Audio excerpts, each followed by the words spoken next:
ಇಷ್ಟೊಂದು ಖುಷಿಯಾಗಿದ್ಯಾ? ಇದೇನು ಈಗ ಕೇಳ್ತಿದ್ಯಾ? ನಿನ್ ಶಾಲೆ ಹತ್ರ ಹೋಗಿ ಫಲಿತಾಂಶ ನೋಡಿಲ್ವಾ? ಎಲ್ರೂ ಪಾಸ್ ಆಗಿದ್ದೀವಿ. ನೀನು ಹೋಗಿ ನೋಡಿ ಖುಷಿ ಆಗುತ್ತೆ. ಹೌದಾ, ಎಲ್ರೂ ಪಾಸ್ ಆಗಿದ್ದಾರ? ಆ ಹಿರಣ್ಮಯ್ಯನು ಪಾಸ್ ಆಗಿದ್ದಾಳೆ ಪ್ರಕಾಶ. ಅವಳು ಬರೀ ಪಾಸ್ ಆಗಿಲ್ಲ, ಇಡೀ ಶಾಲೆಗೆ ಮೊದಲು ಬಂದಿದ್ದಾಳೆ.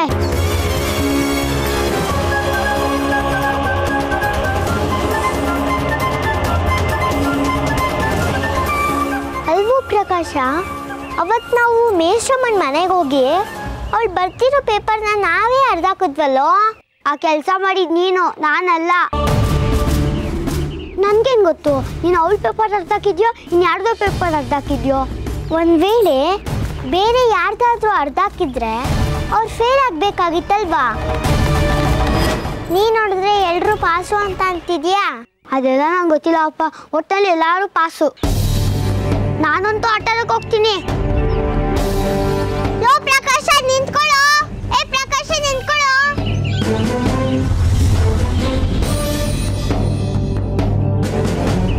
ಇಲ್ಲ, ಇದರಲ್ಲೇನೋ ಮೋಸ ಇದೆ. ಅವಳನ್ನ ಪಾಸ್ ಮಾಡಿದ್ದು ರಂಜಿತಾ ಮೇಡಮ್ ಅಲ್ವಾ? ಅವ್ರನ್ನೇ ಹೋಗಿ ಕೇಳ್ತೀನಿ.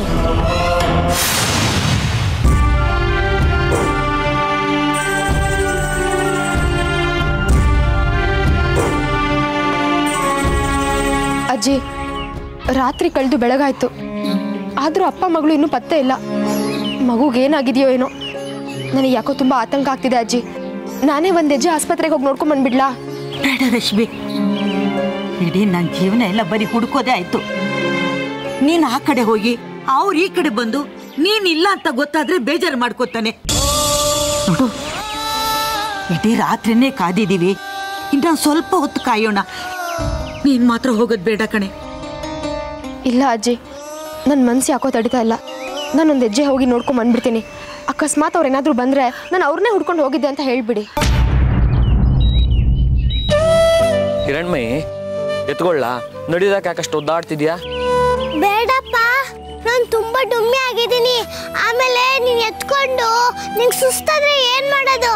ಇಲ್ಲೇ ಮನೆ ಬಂತಲ್ಲ, ಮನೆಗೆ ಹೋದ ತಕ್ಷಣ ಮಲ್ಕೊಂಡ್ಬಿಡ್ತೀನಿ. ನಾನೇನು ಹೇಳ ಪಾಪುನ?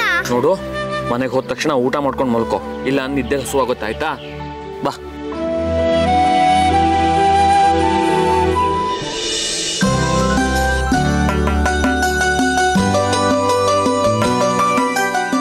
ರಶ್ಮಿ, ಅಲ್ಲಿ ನೋಡು, ಬದ್ರು ನೋಡು.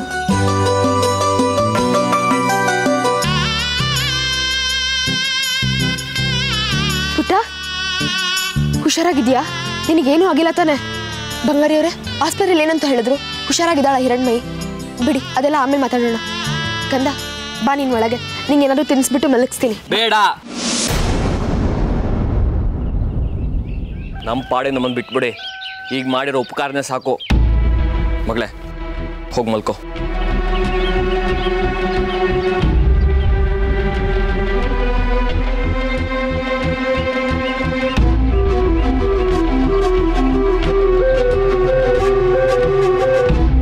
ನೋಡಿ, ನಮ್ಮಮ್ಮ ನನಗೆ ಗೊತ್ತಿಲ್ದಂಗೆ ಈ ತಪ್ಪು ಮಾಡಿಬಿಟ್ಟಿದ್ದಾರೆ. ನೀವು ಅವರಿಗೆ ಮನೆಯಿಂದ ಹೊರಗಡೆ ಕಳಿಸಿದ್ರಲ್ವಾ? ನಾನು ಹೇಳಿದ್ದೀನಿ ನಮ್ಮ ಸಂಸಾರದ ವಿಷಯದಲ್ಲಿ ತಲೆ ಹಾಕಬೇಡ ಅಂತ. ಬಾಯಲ್ಲೊಂದು ಹೇಳ್ತಾರ, ಮನ್ಸಲ್ಲೊಂದಿರುತ್ತೆ. ಅದೇನೋ ಹೇಳ್ತಾರಲ್ಲ, ಬಾಯಲ್ಲಿ ಮಂತ್ರ, ಕೈಯಲ್ಲಿ ಮಂತ್ರದಂಡ ಅಂತ. ಯಾವಾಗ ಬಿಡಿತಿರೋ ಗೊತ್ತಾಗಲ್ಲ. ಎಷ್ಟೊಂದು ಅಮ್ಮನ ಮಗಳಲ್ವಾ? ಅಮ್ಮನ ಮುದ್ದಿನೇ ಬಂದಿರುತ್ತೆ ನಿಮ್ಗೆ.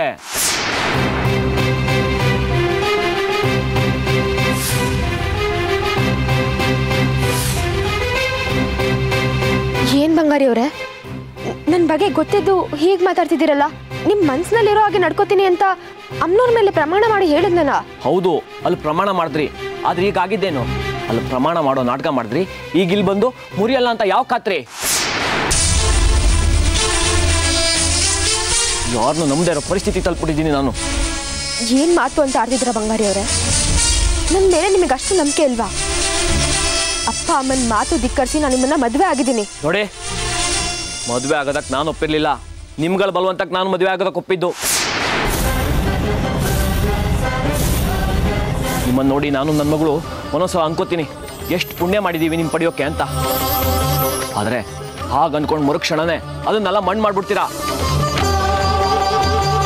ನನ್ನ ನಂಬಿಕೆನ ಉಳಿಸ್ಕೊಳ್ಳಿಲ್ಲ ನೀವುಗಳು. ಸಾಕು ನಿಮ್ಮ ಸಾವಾಸ. ನೋಡಿ ನೋಡಿ ನನ್ನ ಮಗಳ ಪರಿಸ್ಥಿತಿನ. ನೀವಿಬ್ರು ಸೇರ್ಕೊಂಡು ಮಾಡಿರೋ ಕೃತ್ಯದಿಂದ ಅವಳು ಸುಧಾರಿಸ್ಕೊಳ್ಳೋಕ್ಕೂ ಆಗ್ತಿಲ್ಲ ಅಂತ ಕೆಲಸ ಮಾಡಿದ್ರೆ ನೀವು ತಾಯಿ ಮಗಳು ಸೇರ್ಕೊಂಡು. ಬಂಗಾರಿ ಅವರೇ, ಎಷ್ಟು ಸತಿ ಹೇಳಿ ನಾನು ನಿಮಗೆ, ಇದನ್ನೆಲ್ಲ ನಾನು ಮಾಡಿಲ್ಲ. ನಮ್ಮಮ್ಮ ನನಗೆ ಗೊತ್ತಿಲ್ದಂಗೆ ಮಾಡಿರೋದು. ನಾನು ಹಿರಣ್ಮಯ್ಯನ ನಿಮ್ಗಿಂತಲೂ ಹೆಚ್ಚಾಗಿ ಪ್ರೀತಿಸ್ತೀನಿ. ಯಾಕೆ ನಿಮಗೆ ಇದೆಲ್ಲ ಅರ್ಥ ಆಗ್ತಿಲ್ಲ? ಆಗೋದು ಬೇಡ.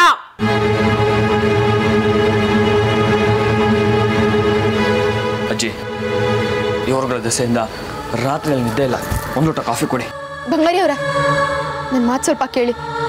ಹಿರಣ್ಮಯ್ಯನ ಬಿಟ್ಟು ನನಗೆ ಬೇರೆ ಮಗು ಬೇಕು ಅಂತ ನಾನು ಯಾವತ್ತೂ ಅನ್ಕೊಂಡಿಲ್ಲ. ನೋಡಿ, ಹಿರಣ್ಮಯ್ಯಗೋಸ್ಕರ ಬೇಕಿದ್ರೆ ನಾನು ನನ್ನ ಜೀವನನೇ ದಾರಿ ಎರಿತೀನಿ. ಅಮ್ಮನವ್ರ ಮೇಲೆ ಮಾಡಿರೋ ಪ್ರಮಾಣನ ನಾನು ಯಾವತ್ತೂ ಮೀರೋದಿಲ್ಲ.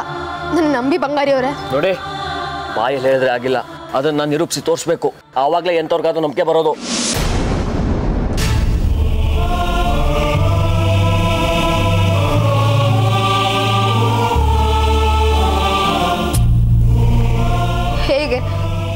ಹೇಗೆ ಬಂಗಾರಿ ಅವ್ರಿಗೆ ನನ್ನ ಮೇಲೆ ನಂಬಿಕೆ ಬರೋ ಹಾಗೆ ನಿರೂಪಿಸೋದು? ಛೇ, ಹಿರಣ್ಮಯ್ಯನ ನೆನೆಸ್ಕೊಂಡ್ರೆ ನನ್ನ ಮನಸ್ಸಿಗೆ ಸಂಕಟ ಆಗುತ್ತೆ.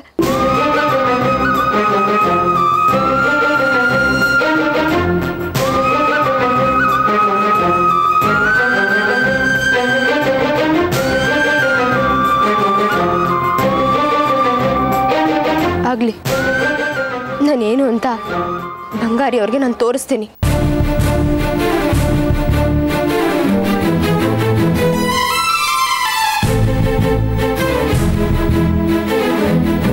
ನಿಮ್ಮ ಮಗನ್ಗೆ ಸರಿಯಾಗಿ ಓದಕ್ಕೆ ಹೇಳಿ.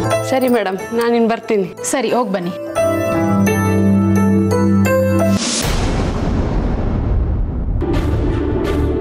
ಓಹೋಹೋ, ಏನೇ ಸೌಗಂಧಿ, ಇಲ್ಲಿವರೆಗೂ ಬಂದ್ಬಿಟ್ಟಿದ್ಯಾ? ಫಲಿತಾಂಶನೆಲ್ಲ ಶಾಲೆ ಬೋರ್ಡಲ್ಲೇ ಹಾಕಿದೀವಲ್ಲ. ಓ, ಪಾಸ್ ಆಗಿರೋ ಖುಷಿಗೆ ಸಿಹಿ ತಗೊಂಡು ಬಂದಿದ್ಯಾ?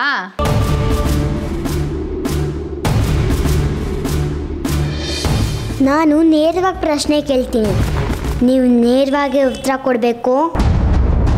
ಹಿರಣ್ಮಯ್ಯನ ಹೇಗೆ ಪಾಸ್ ಮಾಡಿದ್ರಿ ನೀವು? ಅರೆ, ಇದೇನಮ್ಮ ಹೀಗೆ ಕೇಳ್ತಾ ಇದೆಯಾ? ಅವಳು ಪರೀಕ್ಷೆನಲ್ಲಿ ಚೆನ್ನಾಗಿ ಬರೆದಿದ್ದಾಳೆ, ಅದಕ್ಕೆ ಪಾಸ್ ಆಗಿದ್ದಾಳೆ. ಅದು ಅಲ್ಲದೆ ಶಾಲೆಯಲ್ಲಿ ಅವಳೇ ಮೊದಲು ಬಂದಿದ್ದಾಳೆ. ಎಲ್ಲದಕ್ಕೂ ಸರಿಯಾದ ಉತ್ತರ ಬರೆದು 100ಕ್ಕೆ 100 ಅಂಕ ತಗೊಂಡಿದ್ದಾಳೆ. ಇಲ್ಲ, ಅವಳು ಪಾಸ್ ಆಗಕ್ಕೆ ಸಾಧ್ಯನೇ ಇಲ್ಲ. ಅವಳು ಹೇಗೆ ಪಾಸ್ ಆದ್ಲು ಅನ್ನೋ ಒಳಗೊಟ್ಟು ನನಗೆ ಗೊತ್ತಾಗಬೇಕು. ಸೌಗಂಧಿ, ಏನಾಗಿದೆ ನಿನಗೆ? ಏನೇನೋ ಹುಚ್ಚುಚ್ಚು ಪ್ರಶ್ನೆಗಳನ್ನ ಕೇಳ್ತಿದೆಯಲ್ಲ. ಇದರಲ್ಲಿ ಗುಟ್ಟು ಪಟ್ಟೆ ಎಲ್ಲಿಂದ ಬಂತು? ಚೆನ್ನಾಗಿ ಓದ್ಕೊಂಡಿದ್ಲು, ಚೆನ್ನಾಗಿ ಬರೆದ್ಲು, ಅದಕ್ಕೆ ಪಾಸ್ ಆಗಿದ್ದಾಳೆ. ಇಲ್ಲ ಇಲ್ಲ ಇಲ್ಲ, ಅವಳು ಪಾಸ್ ಆಗಕ್ಕೆ ಸಾಧ್ಯನೇ ಇಲ್ಲ. ಅವಳು ಫೇಲ್ ಆಗಿರ್ತಾಳೆ ಅಂತ ನಾನು ಖುಷಿಯಿಂದ ಬಂದೆ. ನೀವು ನೋಡಿದ್ರೆ ಏನೇನೋ ಮೋಸ ಮಾಡಿ ಅವಳನ್ನ ಪಾಸ್ ಮಾಡಿದ್ದೀರಾ. ಏ ಸೌಗಂಧಿ, ನಿನ್ಗೇನು ತಲೆ ಕೆಟ್ಟಿದೆಯೇನೆ? ಆ ಹಿರಣ್ಮಯಿ ಮೇಲಿನ ದ್ವೇಷಕ್ಕೆ ಬಾಯಿಗೆ ಬಂದಂಗೆ ಮಾತಾಡ್ತಾ ಇದೀಯಾ? 3 ಹೊತ್ತು ಅವಳನ್ನ ಸೋಲಿಸ್ಬೇಕು ಅಂತ ಕನ್ಸು ಕಾಣ್ತಾ ಇರ್ತೀಯಲ್ಲ, ಅದಕ್ಕೆ ಅವಳು ಫೇಲ್ ಆಗಿರೋ ಥರ ಕನ್ಸು ಬಿದ್ದಿರಬೇಕು. ಮೊದಲು ಆ ನಿನ್ನ ದ್ವೇಷದ ಭಾವನೆನ ಮನಸ್ಸಿಂದ ಕಿತ್ತಾಕು, ಆಗ ಎಲ್ಲ ಒಳ್ಳೇದಾಗುತ್ತೆ. ಅವಳು ಬರ್ದಿರೋ ಪೇಪರ್ನ ನಾನೇ ನನ್ನ ಕೈಯಾರೆ ಅರ್ಧಾಕಿದ್ದೀನಿ.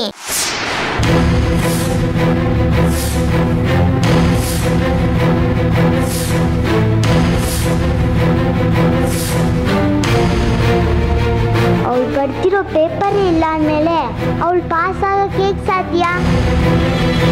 ನೀವೆಲ್ಲ ಸರಿಯಾಗಿ ನೋಡಿದ್ದೀರಾ? ಏನು, ನೀನು ಹಿರಣ್ಮಯಿ ಬರೆದಿರೋ ಪೇಪರ್ನ ಹರಿದಾಕಿದ್ಯಾ? ಅವತ್ತು ನಾನು ಪ್ರಕಾಶ ಬಂದಿದ್ವಲ್ಲ, ನೆನ್ಪಿದ್ಯಾ?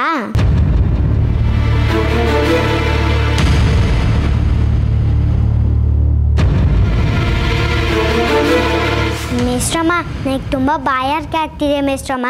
ಅಲ್ಲಿ ಒಳಗೋಗು, ಅಲ್ಲಿದೆ ತಗೊಂಡು ಕುಡಿ.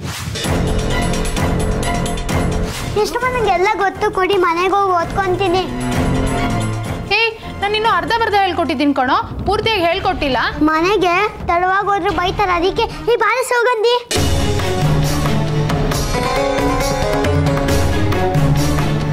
ಆದ್ರೆ ಹಿರಣ್ಮಯಿ ಎಲ್ಲ ಉತ್ತರ ಪತ್ರಿಕೆಗಳು ಸರಿಯಾಗೇ ಇತ್ತಲ್ವಾ? ಒಂದು ವೇಳೆ ನೀನು ಅದನ್ನ ಹರಿದಾಕಿದ್ರೆ ಅದು ನನ್ನ ಕೈಗೆ ಹೇಗೆ ಸಿಕ್ತು? ಉತ್ತರ ಪತ್ರಿಕೆನೇ ಇಲ್ಲದೆ ನಾನೇಗೆ ಅಂಕ ಕೊಟ್ಟೆ? ಇಲ್ಲ ಮೇಸ್ರಮ್ಮ, ಎಲ್ಲೋ ಏನೋ ತಪ್ಪಾಗಿದೆ.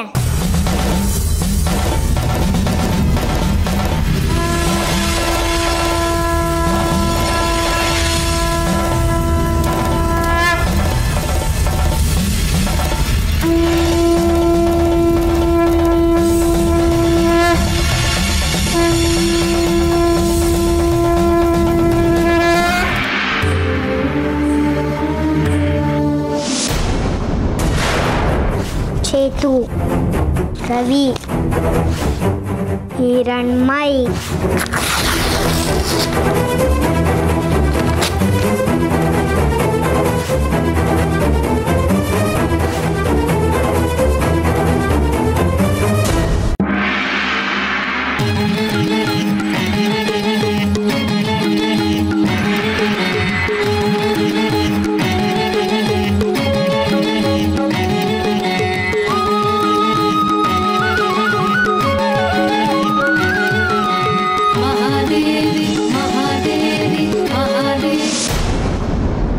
ಅಂದ್ರೆ ಹಿರಣ್ಮಯಿ ಬರ್ದಿದ್ದ ಪೇಪರ್ನ ನೀನು ಹರಿದಾಕಿದ್ಯಲ್ಲ? ಹೌದು ಮೇಸ್ರಮ್ಮ, ಅವಳ ಪೇಪರೇ ಇರಲಿಲ್ಲ. ಆದ್ರೇನು ನೀವು ಅವಳನ್ನ ಪಾಸ್ ಮಾಡಿದ್ದೀರಾ, ಅವಳನ್ನ ಫೇಲ್ ಮಾಡಿ. ಒಂದ್ಸಲ ಪಾಸ್ ಮಾಡಿದ್ಮೇಲೆ ಮತ್ತೆ ನೀನು ಪಾಸ್ ಆಗಿಲ್ಲ ಅಂತ ಹೇಳಕ್ಕಾಗಲ್ಲ. ಇನ್ನೊಂದ್ಸಲಿ ಅವಳ ಪೇಪರ್ನ ಪರೀಕ್ಷೆ ಮಾಡಿ, ಅವಳ ಪೇಪರೇ ಇಲ್ಲ ಅಂತ ಅವಳನ್ನ ಫೇಲ್ ಮಾಡಿ.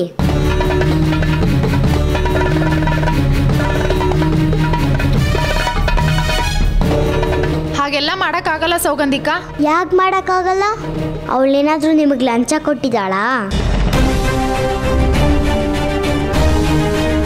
ಅವಳೇನಾದರೂ ಕೊಟ್ಟಿದ್ರೆ ಹೇಳಿ, ಅವಳಿಗಿಂತ ಜಾಸ್ತಿನೇ ಕೊಡ್ತೀನಿ. ನಾವು ಅವಳಿಗಿಂತ ಸೌಕಾರರು. ನನಗೆ ಬರ್ತಿರೋ ಕೋಪಕ್ಕೆ ನಿನ್ನನ್ನು ಕಂಬಕ್ಕೆ ಕಟ್ಟಾಕಿ 4 ಬಾರಿಸ್ಬೇಕು ಅನಿಸ್ತಿದೆ. ಇಷ್ಟು ಚಿಕ್ಕ ವಯಸ್ಸಲ್ಲಿ ಎಷ್ಟು ದುರ್ಬುದ್ಧಿ ಕಲ್ತಿದ್ಯಲ್ಲ ನೀನು. ಅದು ನನಗೆ ಲಂಚ ತಗೊಂಡಿದ್ದೀರಾ, ನಾನು ಅದಕ್ಕಿಂತ ಜಾಸ್ತಿ ಕೊಡ್ತೀನಿ ಅಂತ ಧೈರ್ಯವಾಗಿ ಮಾತಾಡ್ತಾ ಇದೆಯಲ್ಲ. ಇದನ್ನೇನಾ ನೀನು ಇಷ್ಟು ದಿನ ಶಾಲೆಗೆ ಬಂದು ಕಲ್ತಿದ್ದು? ಯಾಕೆ ಮೇಸ್ಟ್ರಮ್ಮ ಹಂಗೆ ಹೇಳ್ತೀರಾ? ನಿಜ ನಡೆದಿದ್ದೀನಿ ಬಂದು ಹೇಳ್ತಾ ಇದ್ದೀನಲ್ಲ, ಅದಕ್ಕೆ ನೀವು ಶಬಾಷ್ ಅನ್ಬೇಕು. ಅದನ್ನ ಬಿಟ್ಟು ನನ್ನನ್ನೇ ಬೈತಾ ಇದ್ದೀರಲ್ಲ. ಇನ್ನೊಂದು ಮಾತಾಡಿದ್ರು ಆಗ್ಲೇ ಹೇಳಿದ್ನಲ್ಲ, ಅದನ್ನ ಮಾಡಿ ತೋರಿಸ್ತೀನಿ. ಊರಿನ ದೊಡ್ಡ ಮನುಷ್ಯರು ಮಗಳು ಅಂತ ಸುಮ್ಮನೆ ಬಿಡ್ತಾ ಇದ್ದೀನಿ. ನಡಿ ಇಲ್ಲಿಂದ. ಹಾಗಾದ್ರೆ ನಾನು ಹೇಳಿದ್ದು ಮಾಡಲ್ವೋ? ನೀವು ಅವಳಿಗೆ ಕೊಟ್ಟಿರೋ ಸಲ್ಗೆನ ಊರು ತುಂಬ ಇಳ್ಕೊಂಡು ಬರ್ತೀನಿ, ನೋಡ್ತಾ ಇರಿ. ಸೌಗಂಧಿ, ನನ್ನ ತಾಳ್ಮೆನ ಪರೀಕ್ಷೆ ಮಾಡಬೇಡ. ಸುಮ್ಮನೆ ಇಲ್ಲಿಂದ ಹೊಟ್ಟೋಗು, ಇಲ್ಲ ಅಂದರೆ 4 ಬಾರಿಸ್ಬಿಡ್ತೀನಿ.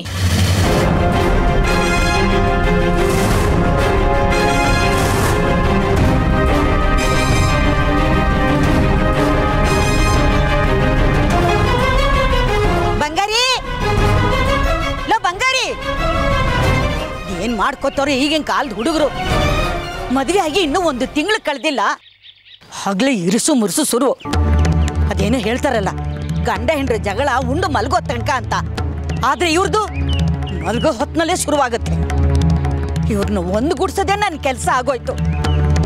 ಮದುವೆಗೆ ಮುಂಚೆ ಒಂಥರ, ಮದುವೆ ಆದ್ಮೇಲೆ ಇನ್ನೊಂಥರ.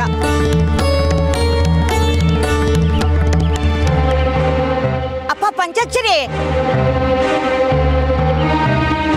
ಪಂಚಾಕ್ಷರಿ, ನಮ್ಮ ಬಂಗಾರಿನೇನಾದ್ರೂ ನೋಡಿದ್ಯಾ? ಸರಿ ಹೋಯ್ತು. ಅಲ್ಲಮ್ಮ, ನಿಮ್ಮನೇಲಿ ಯಾರಾದ್ರೂ ಒಬ್ರು ಕಳೆದು ಹೋಗ್ತಾನೆ ಇರ್ತಾರೆ, ಯಾರನ್ನಾದ್ರೂ ಹುಡ್ಕೊಂಡು ಅಲಿತಾನೆ ಇರ್ತೀರ. ಯಾರು ನಿಮ್ಮ ಮನೇಲಿ ಹೇಳಿ ಕೇಳಿ ಹೋಗಲ್ವಾ ನಿಮಗೆ? ಅಪ್ಪ ಪಂಚಾಕ್ಷರಿ, ನಾನು ಕೇಳಿದ್ದಕ್ಕಷ್ಟೇ ಉತ್ತರ ಕೊಡು. ಈ ತಲೆ ಹರಟೆ ಎಲ್ಲ ಬೇಡ. ಅದು ಸರಿ ಅನ್ನಿ. ಈಗ ಕತ್ತೆ ತಪ್ಪಿಸ್ಕೊಂಡ್ರೆ ಎಲ್ಲಿರುತ್ತೆ ಹೇಳಿ? ಹಾಳುಗೋಡೆ ಹಿಂದೆ ಅಂತ ಗಾದೆ ಮಾತಿಲ್ವಾ? ಅದು ನಿಮ್ಮ ಬಂಗಾರಿಗೆ ತುಂಬ ಚೆನ್ನಾಗಿ ಒಪ್ಪುತ್ತೆ. ಆವಾಗಲೇ ಆ ಮೆಟ್ಲ ಹತ್ರ ಕುತ್ಕೊಂಡ್ಬಿಟ್ಟು ಆಕಾಶನೇ ತಲೆ ಮೇಲೆ ಬಿದ್ದೋರ ಥರ ಏನೋ ಯೋಚನೆ ಮಾಡ್ತಾ ಇದ್ದ. ಇವಾಗಲೂ ಅಲ್ಲೇ ಇರ್ಬೋದು, ಹೋಗ್ಬಿಟ್ಟು ನೋಡಿ. ಆಯ್ತಪ್ಪ, ನಿನ್ನಿಂದ ಸುದ್ದಿ ತಿಳಿದಂಗಾಯ್ತು. ಅದೇನೋ ಕೆಲಸ ಮಾಡ್ತಿದ್ಯಲ್ಲ, ಮಾಡ್ಕೊ.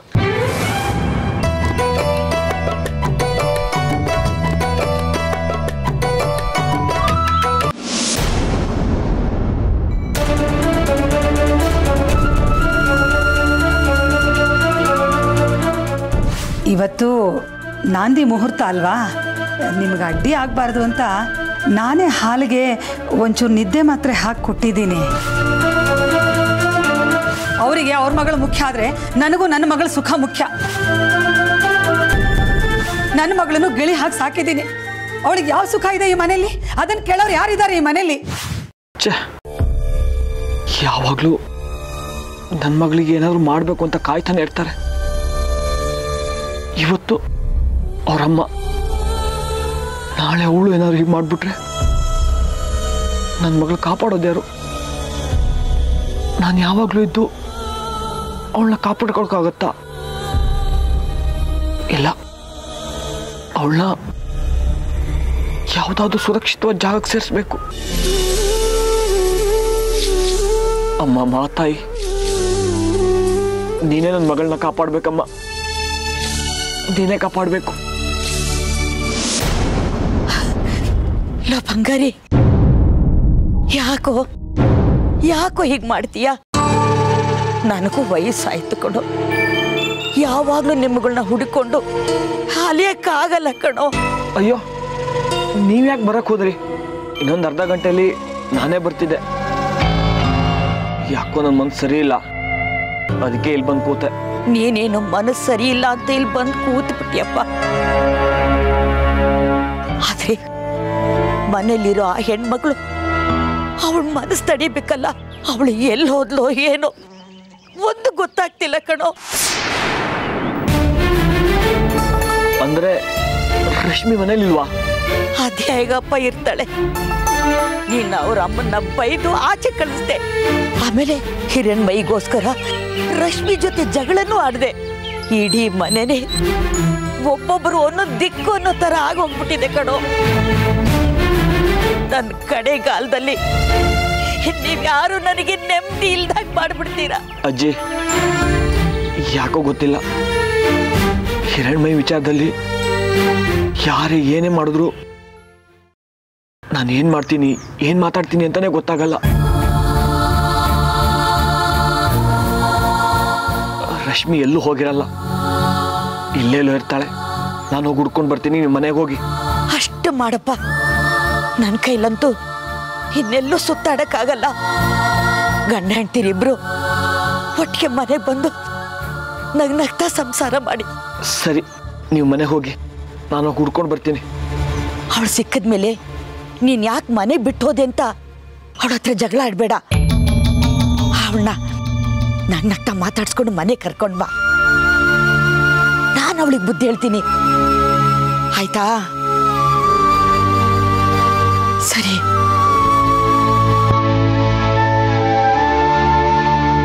ನಾನು ಏನ್ ಅನ್ಬಾರ್ದು ಬಂದೆ ಮನೆ ಬಿಟ್ಟು ಹೋಗುವಂತದ್ದು? ಅಲ್ಲ, ಎಲ್ಲಿ ಹೋಗಿರ್ತಾಳೆ ಇವಳು? ಹುಡ್ಕೊಂಡು ನಾನು ಎಲ್ಲೆಲ್ಲಿ ಅಲಿಬೇಕು? ರಾಮ ಸೀತೆ ನೋಡ್ಕೊಂಡು ಅಲ್ದಂಗೆ.